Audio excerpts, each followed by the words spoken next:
Hi, my name's Audrey. I'm a senior at Mount Si, and today I'm going to be reading Mary Pope Osborne's Magic Tree House. This is the fourth Magic Tree House. It's Pirates Past Noon.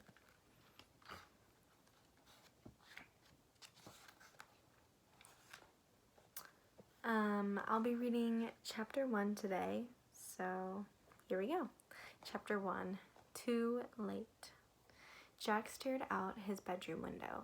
The rain kept falling and falling. The TV said it would stop by noon, said Annie, his 7-year-old sister. It's already past noon, said Jack. But we have to go to the treehouse, said Annie. I have a feeling the M person will be there today. Jack pushed his glasses into place and took a deep breath. He wasn't sure he was ready to meet the M person yet. The mysterious person who had put all the books in the Magic Tree House. Come on, said Annie.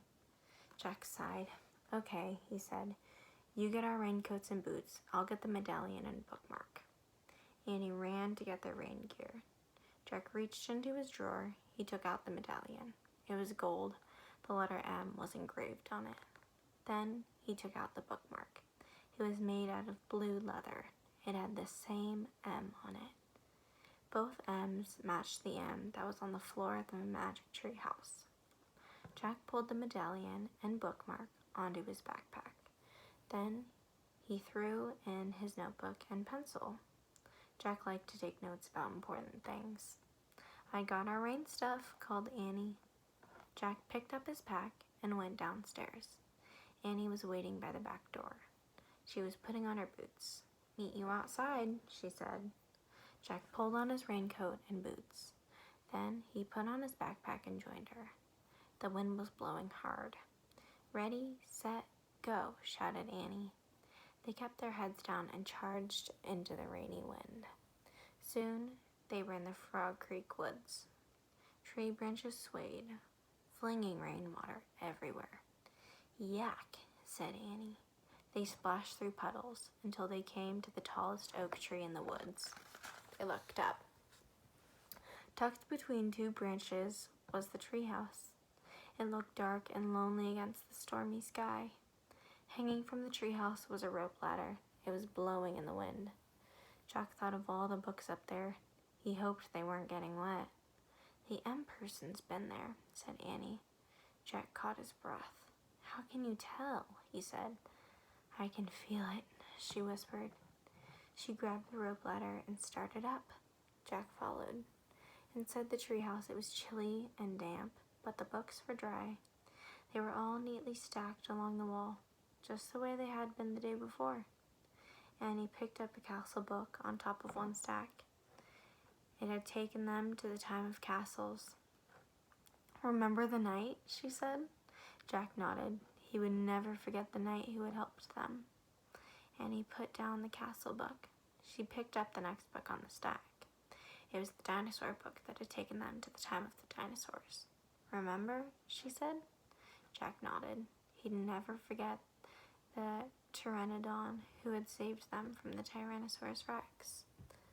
Then Annie held up a book about ancient Egypt.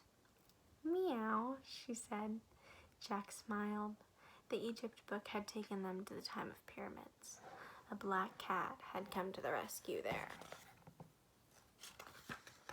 And here's a book about home, Annie said. She held up the book with a picture of their hometown on it. Frog Creek, Pennsylvania. Jack smiled again. The Pennsylvania book had brought them back home at the end of each of their adventures. Jack sighed. Okay, he still had two main questions. Who was the M person who would put all the books here? And did the knight, the pteranodon, and the cat all know the M person? Finally, Jack reached into his backpack. He took out the gold medallion and the leather bookmark. He placed them on the floor, right over the spot where the M glowed faintly in the wind. Rain blew into the treehouse. Brr, said Annie. It's not very cozy today. Jack agreed with her. It was too wet and cold. Look, Annie pointed to an open book lying in the corner. I don't remember a book being open. Me neither, said Jack. Annie picked up the book. She stared at the picture on the page. Wow, this place looks great.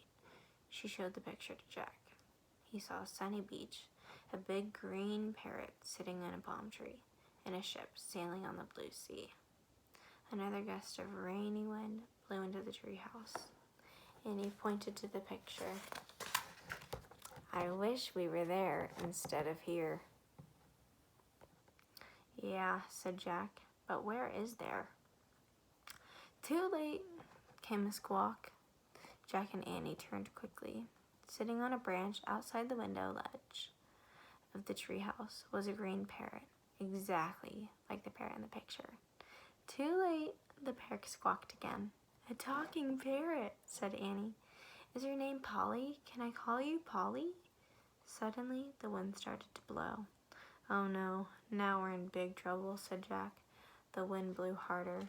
The leaves shook. The treehouse started to spin, faster and faster.